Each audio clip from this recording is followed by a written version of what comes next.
দক্ষিণ রায় একটি কালো বাঘের রূপ ধারণ করে, আর বনবিবি সেখানে তার বাহনকে আহ্বান জানান।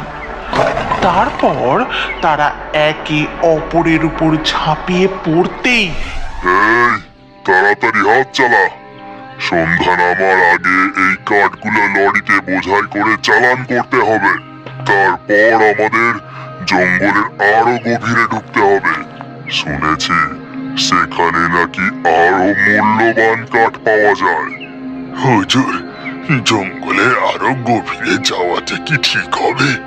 এই জঙ্গলের সীমানা পর্যন্তই তো মানুষ আসে। শুনেছি এর থেকে গভীরে নাকি দক্ষিণ রায়ের বাস। একবার সেখানে যে যায় সে আর বেঁচে ফেরে না। চুপ কর, ওসব পুরনো দিনের আজগুবি কথা। এই রঘু ডাকাতের ভয়ে সুন্দরবনে বাঘে গরুতে এক ঘাটে জল খায়। সেখানে কোনো দক্ষিণ রায় এই রঘু ডাকাতকে দমাতে পারবে না। যা, এখন তোরা জঙ্গলের গভীরে যা। রঘু ডাকাতের কথা মতো কালু ও ঘনা জঙ্গলের গভীরে যায় এবং কিছু দূর যাওয়ার পরই, এই কালু, আমার গাটা কেমন ছমছম করছে রে, আর বুকের ভেতরটাও কেমন যেন ধুকপুক ধুকপুক করছে। যা বলেছিস, এদিকে সন্তানের কথা না মানলেও যে গদ্দান নেবে। তারা জঙ্গলের বেশ কিছুটা গভীরে প্রবেশ করতেই হঠাৎ করে আকাশটা ঘন কালো মেঘে ছেয়ে যায় এবং জোরে একটা বাজ পড়ে, আর সাথে সাথেই শোনা যায়,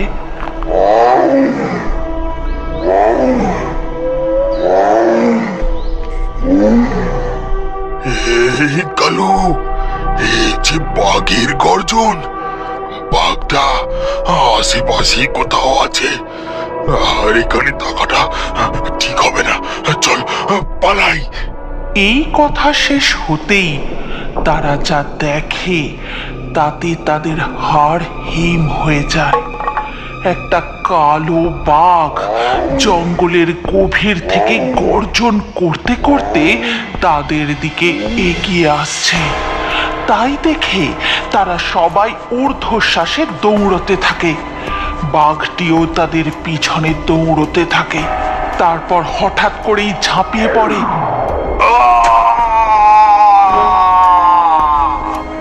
ঘনা! দেখা যায় সেই কালো বাঘটি ঘনার পা টেনে নিয়ে জঙ্গলের গভীরে চলে গেল।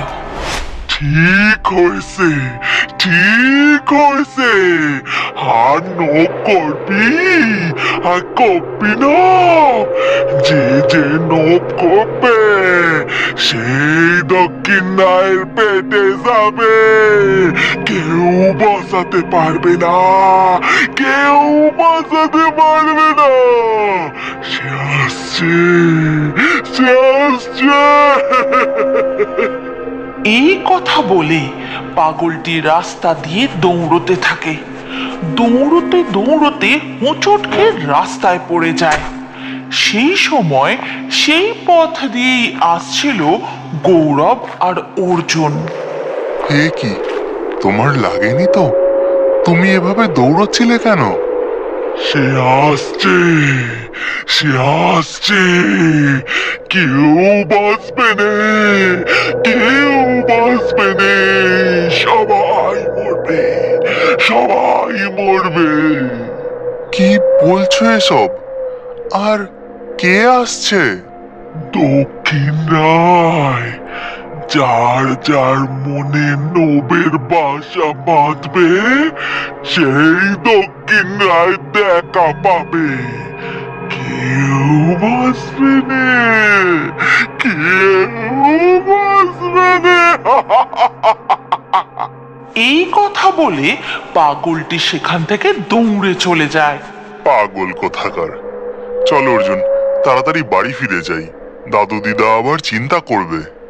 গৌরব তার বন্ধু অর্জুনকে নিয়ে সুন্দরবনে তার মামার বাড়িতে বেড়াতে এসেছে। এদিকে তারা বাড়ি ফিরছে না দেখে দাদু দিদা বেশ চিন্তিত।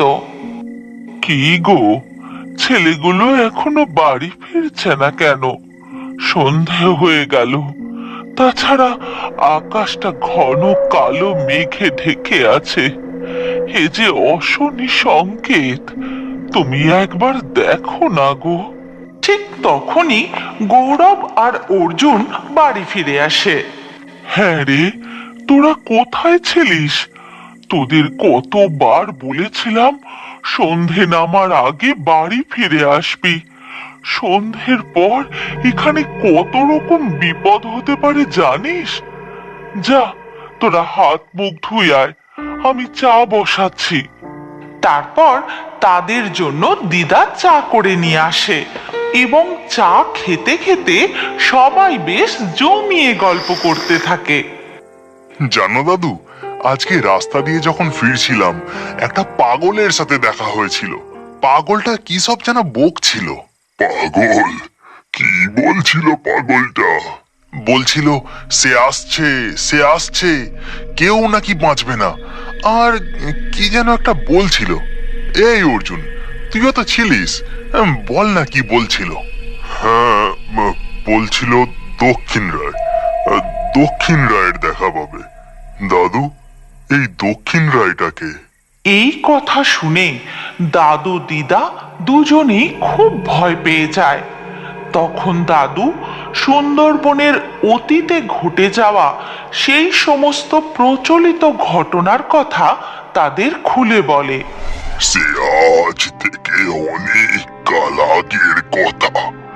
আমরাও আমাদের ঠাকুরদার মুখে শুনেছি এই সুন্দরবনে নেমে এসেছিল এক অভিশাপের কালো ছায়া।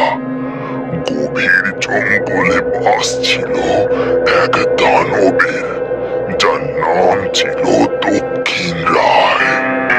অদ্ভুত চেহারার সেই দানব কখনো কখনো এক কালো বাঘের রূপ ধারণ করত, আর জঙ্গলের মধ্যেই যারা কাঠ কাটতে বা মধু সংগ্রহ করতে যেত তাদেরই ওপরে সে ঝাঁপিয়ে পড়ত।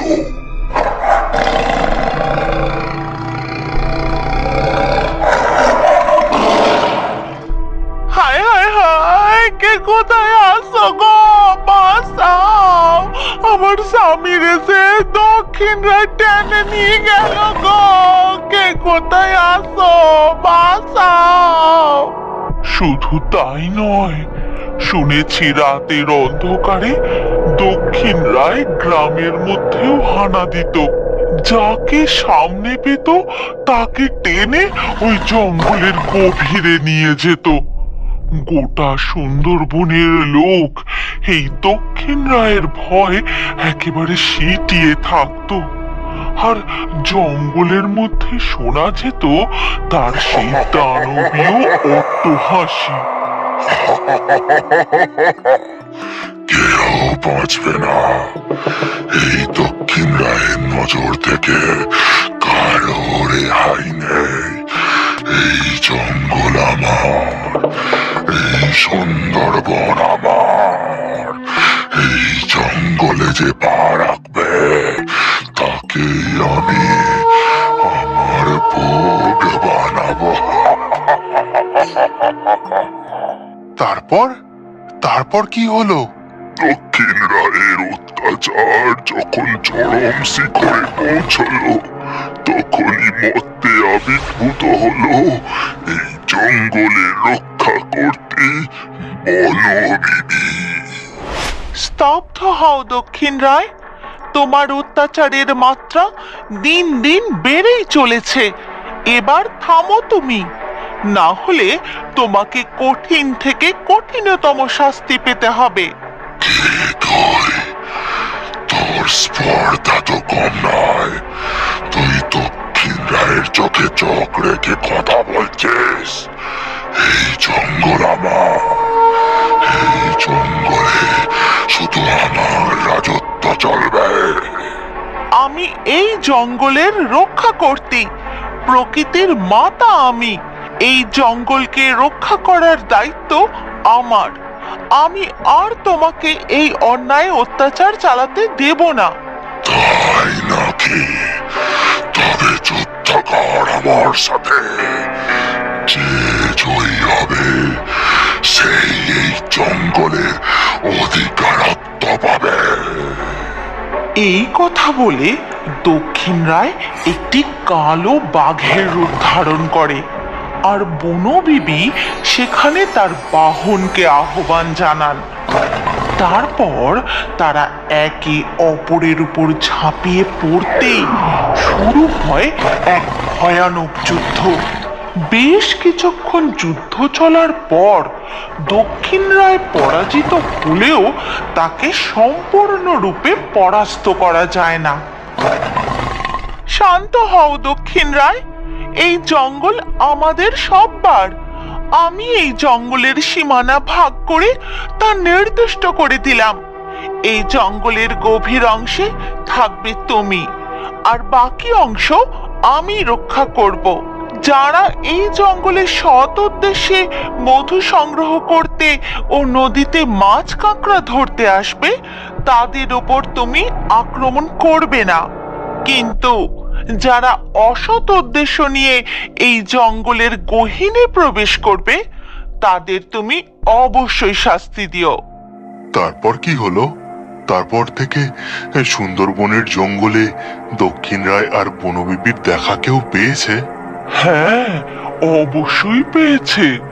বনবিবি সব সময় জঙ্গলের বাঘ, নদীর কুমির এছাড়া যে কোনো বিপদ আপদ থেকে এই সুন্দরবনবাসীকে রক্ষা করেছে। কিন্তু একবার রাম আর রহিম দুই বন্ধু মিলে নদীতে মাছ ধরতে গিয়ে। এই রাম, বেশি লোভ করিস নে। জানিস নে বেশি লোভ করলে তার পরিণতি কি হবে। আরে কিছু হবে না, চুপ কর। ওই কালিন্দির খাঁড়িতে কেউ যায় না, তাই সেখানে বড় বড় মাছ পাওয়া যাবে। বাজারে বিক্রি করে বেশ মোটা টাকা লাভ করা যাবে রে। কেউ যায় না তার কারণ ওখানে যাওয়া আমাদের নিষেধ। ও যে দক্ষিণ রায়ের সীমানার মধ্যে পড়ে রে। তুই থাম, এবার আর এগোস নে। কিন্তু রাম রহিমের কোনো কথা শোনে না। সে নৌকা নিয়ে জঙ্গলের গভীরে এগিয়ে যায় এবং কিছু দূর যাওয়ার পরেই হঠাৎ তাদের নৌকাটা কেমন যেন দুলে ওঠে। কি হলো? নৌকাটা এমন দুলে উঠলো কেন? ও কিছু না রে, মনে হয় নদীর স্রোতের কারণে। ঠিক তখনই আকাশটা ঘন কালো মেঘে ছেয়ে যায়, আর শোনা যায়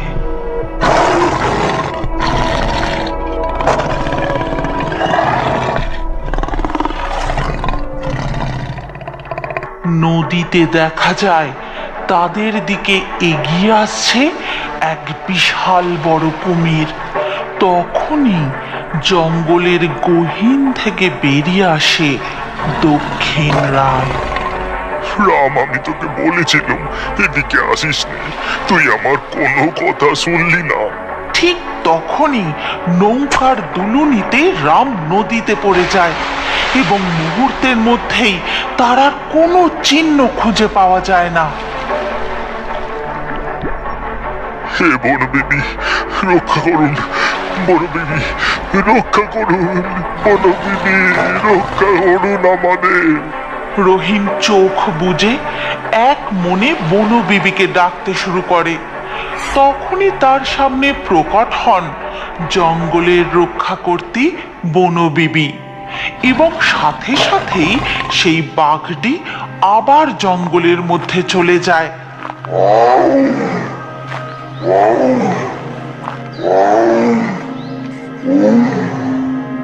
আর কুমিরটিও জলে ডুব দিয়ে চলে যায়।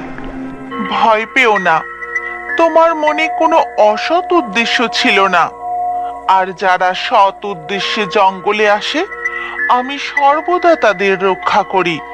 তোমার বন্ধু অসৎ উদ্দেশ্য নিয়ে এসেছিল, তাই সে তার শাস্তি পেয়েছে। হ্যাঁ রে, গল্প করতে করতে যে অনেক রাত হয়ে গেছে। এবার তোরা চল, খাবি চল, খেয়ে তাড়াতাড়ি শুয়ে পড়। কাল ভোরের ট্রেনে আবার তো তোদের কলকাতা ফিরে যেতে হবে। এই কথা বলে দিদা রান্নাঘরের দিকে যায়, দাদুও তার সাথেই যায়। অর্জুন, কি ব্যাপার বলতো? দাদু বলল যখন দক্ষিণ রায় কাউকে শাস্তি দেয় তখন এমন অসময়ে আকাশ কালো মেঘে ঢেকে যায়, বজ্রপাত হয়। আজ তাহলে এমন হলো কেন? তবে কি আজও কেউ দক্ষিণ রায়ের হাতে শাস্তি পাবে? এদিকে জঙ্গলে তখন দেখা যায় বাঁচাও, বাঁচাও, বাঁচাও! দেখা যায় রঘু ডাকাত জঙ্গলের